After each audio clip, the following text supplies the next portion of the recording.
এই যে ছেলেরা সরো ভাই, এনতে সরো, না হইলে এলাকা ছাড়ো, সরো। এই ছেলে, ওর কাঁধে হাত দিছো কেন? আহাম্মক কোথাকার। চলে যাও ভাই, দয়া করে চলে যাও, ঘুমাও গিয়া। আখলাক তো শিখো, এতগুলো মানুষের সামনে।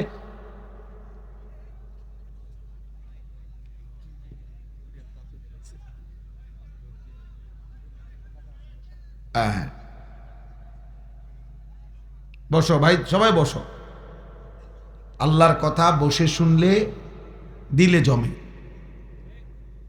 এটা হলো বাস্তব। এই জন্য আমি শক্ত বললাম, আল্লাহর কথা বসে শুনলে দিলে জমে। কোরআন সুন্নাহর ইলমের জন্য দুইটা জিনিস জরুরি, পবিত্রতা জরুরি, একটা আদব জরুরি। এজন্য এই দুইটাই গুরুত্বপূর্ণ। কোরআন সুন্নাহর ইলমের জন্য পবিত্রতা জরুরি। নাফাক মানুষের কলিজায় ইলম আসে না। এজন্য দেখবেন আমরা আমাদের মাদ্রাসাগুলোতে 5-6 বছরের ছোট বাচ্চাও অজু করে বসে, আবার দাওরায়ে হাদিসের বড় ছেলেও অজু করে বসে। পবিত্রতা ইলমের জন্য একটা গুরুত্বপূর্ণ বিষয়। ইলম একটা শ্রেষ্ঠতম নিয়ামত, আজিমুশ-শান নিয়ামত।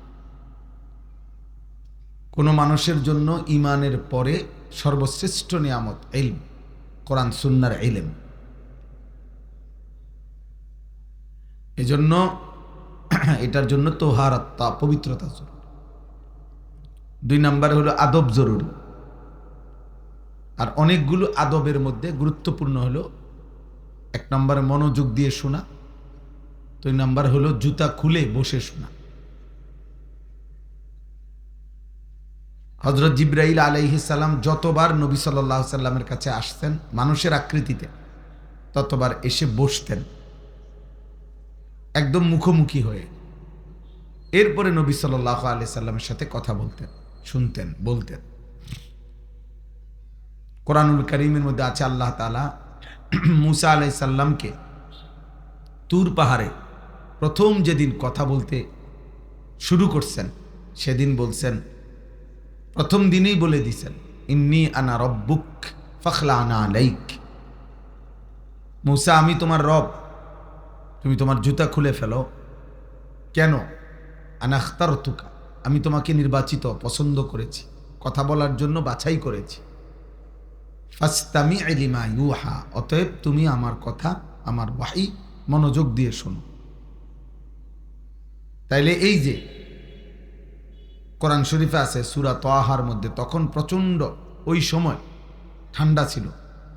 মুসা আলাইহিস সালামের বিবি ঠান্ডায় কাঁপতেছিলেন। এই জন্য উনি গেছিলেন এই পাহাড়ের উপরে একটু আগুনের জন্য। দেখছেন যে একটা গাছের মধ্যে আগুন জ্বলতেছে, ভাবছিলেন একটা ডাল আগুন সহ আনবেন, তাহলে আগুন পোহাইলে ঠান্ডা কমবে।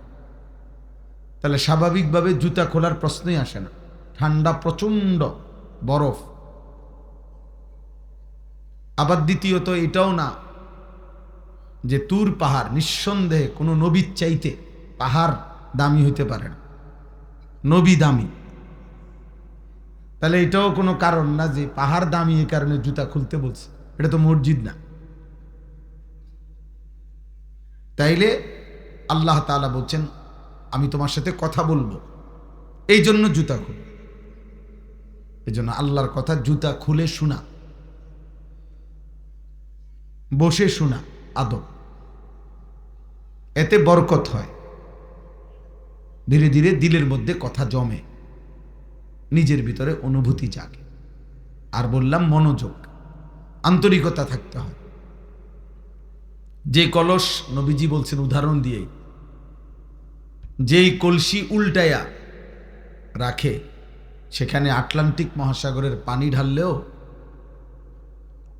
সেই কলস 1 ফোঁটাও পুড়বে না, কারণ কলস তো উল্টানো।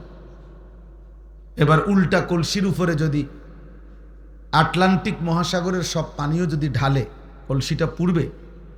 তাইলে এজন্য রাসূলুল্লাহ সাল্লাল্লাহু আলাইহি সাল্লাম বলেন, গুনাহ এবং নাফরমানি করতে করতে কিছু মানুষের দিল হয়ে যায় কালকুজে মিরবাদান, উল্টানো কলসির মতো, গ্লাসের মতো, পাত্রের মতো, যে কলসির উল্টা পিঠে আলকাত্রা মাইখা দিছে যাতে করে এক ফোঁটা পানিও না জমে। নবীজি বলেন এই কিছু মানুষ তার দিল এভাবে উল্টায় গেছে, ফলে লা ইয়ারিফু মারুফান ওয়ালা ইউনকিরু মুনকারা। এই নাফরমান এখন আর কোনো নেক কাজকে নেক কাজই মনে করে না, কোনো গুনাহকে আর তার কাছে গুনাহই মনে হয়। এটা কোনো মানুষের উপরে সবচেয়ে বড় লানত, মুসিবত। 30 বছর ধরে এক তালে মিথ্যা বলতেছে প্রতিদিন, স্বাভাবিকভাবে মিথ্যাও বলে, চাও খায়, মিথ্যা কথাও বলতেছে, ওজনেও কম দিতেছে, এই টাকাই গুনতেছে, এগুলাই ঘরে হিসাব দিতেছে, মানে এটা যে গুনাহ কোনো খবর নাই। প্রতিদিন সুদ খাইতেছে, নারী দেখতেছে, নাটক দেখতেছে, টেলিভিশন চলতেছে। আজকে 10 বছর ওনার দোকান, এক তালে চা দোকান। প্রতিদিন ঘুম থেকে আইসা দোকান খুলে টেলিভিশন অন করে, যাওয়ার সময় বন্ধ করে। আহা, নাফরমান একবারও জানে না এটা গুনাহ, তার মনেও নাই এটা যে গুনাহ। কোনো মানুষের উপরে এটা আল্লাহ তাআলার সবচেয়ে বড় শাস্তি, যে তাকে আল্লাহ তাআলা আখিরাত ভুলায় দেয়, তাকে আল্লাহ তাআলা তার নিজের কল্যাণ ভুলিয়ে দেয়। সূরা হাশরের 19 নম্বর আয়াতে এই কথা আছে। আল্লাহ বলছেন ওয়ালা তাকুনু কাল্লাযীনা নাসুল্লাহা ফাআনসাহুম আনফুসাহুম। আল্লাহ বলেন আমার বান্দা তুমি আমাকে এই পরিমাণ ভুলে যেও না আল্লাহকে, একদিন আমি তোমাকে তোমার পরিচয় ভুলায় দেব। ফাআনসাহুম আনফুসাহুম, আত্মভোলা করে দেব। তোমার আর কোনোদিন মনে পড়বে না যে তোমার কবর হবে, হাসর হবে, মিজান হবে, তোমার বিচার হবে, হিসাব হবে। এই টোটালি এই কথাগুলো তুমি ভুলে যাবা, আর কোনোদিন মনেও পড়বে না। আহা, এর চাইতে বড় লানত আর কিছু। আল্লাহ বলছেন আমার রসুলের উল্টো যে চলে, আমার ইমানদার বান্দারা যে পথে চলে তার উল্টো যে চলে, আমিও একদিন সিদ্ধান্ত নিয়ে নুয়াল্লিহি মা তাওয়াল্লা ওয়া নুসলিহি জাহান্নাম, আমিও তাকে একদিন, আমি আল্লাহ যখন সিদ্ধান্ত নিয়ে ফেলি পরে আর জান্নাত দেব না, পরে আর ফেরাবো না, পরে আর আলোর পথ দেখাবো না, তো আল্লাহ বলেন আমি তাকে সেই উল্টো পথেই চালাইতে থাকি এবং সেই পথেই একদিন জাহান্নামে ফেলে দিই। এজন্য দোস্ত আমার এবার কথা হলো, সবগুলো হাতে ধরা মোবাইল বন্ধ করে দিতে হবে।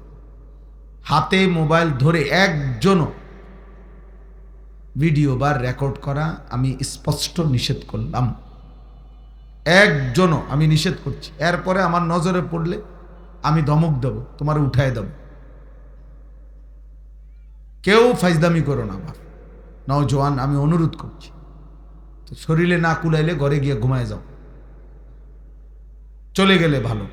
আমার এটা কোনো নির্বাচনী জনসভা না, আমি কোনো প্রার্থী না, আমার কোনো মার্কা নাই, আমি ইলেকশনের ভোট চাইতে আসি নাই, কাজে আমি সমর্থন দিয়ে করব কি? জনসমর্থন, জনপ্রিয়তা, এটা কোনো আখিরাতের দৃষ্টিতে 2 পয়সার কোনো মূল্য নেই। জনপ্রিয়তা এটা ধোঁকা পরকালীন বিবেচনায়। ওমাল হায়াতুদ দুনিয়া ইল্লা মাতাউল গুরুর, আল্লাহ বলছে দুনিয়ার জীবন পুরাটাই ধোঁকা, মাতাউল গুরুর, দুনিয়ার সব উপকরণ ধোঁকা। ধোঁকা আল্লাহ বলছেন ধোঁকা। ওমা হাদিহিল হায়াতুদ দুনিয়া ইল্লা লাহবু ওয়া লাইব, আল্লাহ বলছে বান্দা মনে রেখো দুনিয়ার জীবন শুধুই তামাশা, শুধুই খেলাধুলা, শুধুই তামাশা। অতএব নবীজি বলছেন আদ-দুনিয়া মালউনা ওয়া মালউনুন মা ফিহা, নবী বলছে দুনিয়া অভিশপ্ত এবং দুনিয়ার সব কিছু অভিশপ্ত, কোনোটাই কাঙ্ক্ষিত না, মতলুব না, খুব আকাঙ্ক্ষার কোনো বস্তু নাই। ইস, এই মাটিটা যদি আমার হতো, এই বিল্ডিংটা যদি আমার হতো, কত না ভালো হতো। কোনো ভালোই হইতো না, কিচ্ছু গোড়ার ঘাস হইতো না। দুনিয়া মতলুব হইতে পারে না, মানে দুনিয়া কারো আকাঙ্ক্ষা, এটা হওয়ার বিষয় না। বাকি দুনিয়া চলতেছে, জরুরত পূরণ হইতেছে, সেটা ঠিক আছে, কিন্তু আকাঙ্ক্ষার বস্তু, মোমেনের স্বপ্নের বস্তু, আমার জীবনের একটা স্বপ্ন, দোতলা একটা বিল্ডিং করব, সামনে দিয়ে একটা দরজা থাকবে, ঢুকলেই 4টা সোফা থাকবে, সোফাটার মধ্যে আমি ঠ্যাঙালগি দিয়া বসবো, এইগুলো কোনো স্বপ্ন না, ধোঁকা। এগুলো কি? এটা কোনো মোমেনের কি হইতে পারে না, স্বপ্ন হইতে। দুনিয়া নিয়া মোমেন স্বপ্ন দেখতে পারে না। হযরত মাওলানা তারেক জামিল সাহেব বলছিলেন যে মাটির সয়েল টেস্ট রিপোর্টে ইঞ্জিনিয়ারে বলছে মাটি ভালো মজবুত, আপনি 10 তালা করতে পারেন। তিনি বলছেন, হে আল্লাহর বান্দা, মাটিকে তুমি কাছে গিয়ে জিজ্ঞেস করো, মাটিকে বলো যে মাটি তুমি মজবুত কিনা, টেকসই কিনা। মাটি চিৎকার করে বলবে, আল্লাহর কসম বান্দা, আমি টেকসই না, আমি মজবুত না। একদিন ইসরাফিল ফু দিবে, আমি মাটি পাউডার পাউডার হয়ে উড়ে যাব। ইদা রাজ্জাতিল আরদু রাজ্জা, সূরা ওয়াকিয়াতে আছে, রেজা রেজা হয়ে যাবে, পাউডার পাউডার হয়ে যাবে। এজন্য আমি সবসময় বলি, পৃথিবীতে কেউ অমর হয় না। যে এমন ভালো কাজ করো যে যেন তুমি পৃথিবীতে অমর হয়ে থাকো। পৃথিবীতে অমর হওয়া যায় না, পৃথিবী নিজেই অমর না, পৃথিবী নিজেই ধ্বংস হয়ে যাবে। সেখানে আপনি অমর হবেন কিভাবে? আপনি অমর হবেন, স্থায়ী হবেন আখিরাতে। খালিদিনা ফিহা আবাদা, এটা কিসের ব্যাপারে বলছে? আখিরাতের ব্যাপারে। আখিরাত।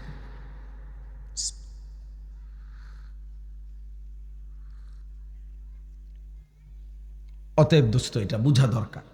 আলহামদুলিল্লাহ, আমরা যদি সবাই এই যে মাসা আর অল্প